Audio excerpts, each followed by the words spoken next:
আচ্ছা, তোমরা দেখে বলো তো হাইনেকের উপর এই ডিজাইনগুলো কেমন লাগছে। জানো তো এই ডিজাইনগুলো কিন্তু আমি নিজে হাতে করেছি।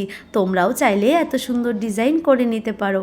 এর আগের ভিডিওতে আমি এই কুর্তিটা ডিজাইন করে দেখিয়েছিলাম, সঙ্গে ছিল এই কানের দুল।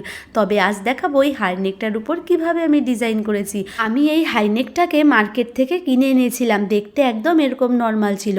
এটাকে ডিজাইন করার জন্য আমি ব্যবহার করেছি মেশিনে সেলাই করা সুতো, সুচ আর ছোট একটি 1 টাকার কয়েন। প্রথমে 1 টাকার কয়েনটা বসিয়ে হাইনেকের গলাটা গোল গোল করে ডিজাইন করে নেওয়া হয়ে গেলে সূচের মাধ্যমে সুতো ভরে গোল গোল ডিজাইনের উপরে সুতো দিয়ে সেলাই করে নিয়েছি। সেলাইটা করার পরে দেখতে কিন্তু এমনি স্টারের মতো একটি ফুল তৈরি হয়েছিল।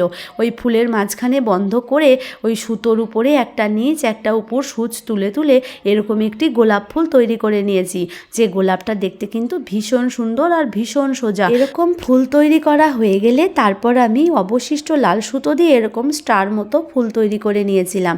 এরকম নানান কালারের করেছিলাম, লাল, নীল, হলুদ, সবুজ, অনেক রকম ছিল। তারপর এভাবেই ফুল তোলা কমপ্লিট হয়ে যাওয়ার পরে আমার সোয়েটার ডিজাইন কিন্তু কমপ্লিট হয়ে গেছিলো, যেটা দেখতে কিন্তু একেবারে এরকম ছিল। এই দেখো তোমাদের কেমন লাগছে বলো তো। তোমরাও চাইলে এত সুন্দর সোয়েটার ডিজাইন করে নিতে পারো। তোমরা চাইলে জানাতে পারো আমি কি ধরনের জিনিস তোমাদের বানিয়ে দেখাবো।